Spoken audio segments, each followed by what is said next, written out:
Иртәнге сәгать 7 Нурлат элеваторы машинасы әрҗәсе ярым буш. Килосы 8 сумнан орпа, 9 сумнан бодой. Бәйләр түбән, шуңа да халык күпләп ала. Biz alıp çıkan ilk şol 4-5 tonnalar ipeyim de şoldan alıp bitirdiler почти. Hazır kaldı şunda bir 15 kapçıkta kaldı. Alıp bitirdiler. Бәрәңге сатучы машина янында халык күп булмаса да, оның каравы итрәтләренә чират тезелде. Үрдәк, коз, куян, сыер ите. Соңгысын халык ваклап та, ботлата да алды.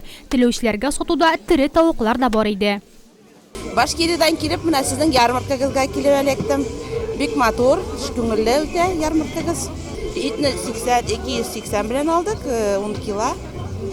Süt aldık, kaymak aldık.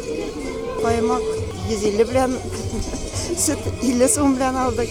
Sütнең кибеттә 900 граммы 40 сумнан була, монда литр ярымны алдык без 50 сумга.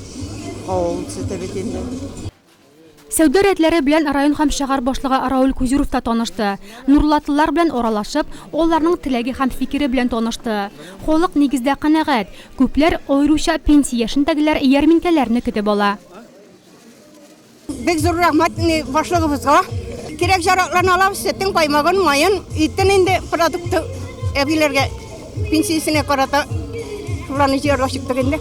Кибетләргә караганда ярминкәләрдә әйберләр продуктлар җүнәрәк була, шуның өчен без тырышабыз моннан алырга. Балык кайнатмалар, сөт продукциясе, шикәр кымы бол. Ярминкәләр авыл кешесенә арадашчыларсыз сәүдә итү мөмкинлеге булса, сатып алучы өчен түбән бәяләр. Оештыручылар бой концерт программасы әзерләгән. Берәүләр җырлап биеп күңел ачса, икенчеләр тәмле коймак һәм кайнар чәй белән сыйланды.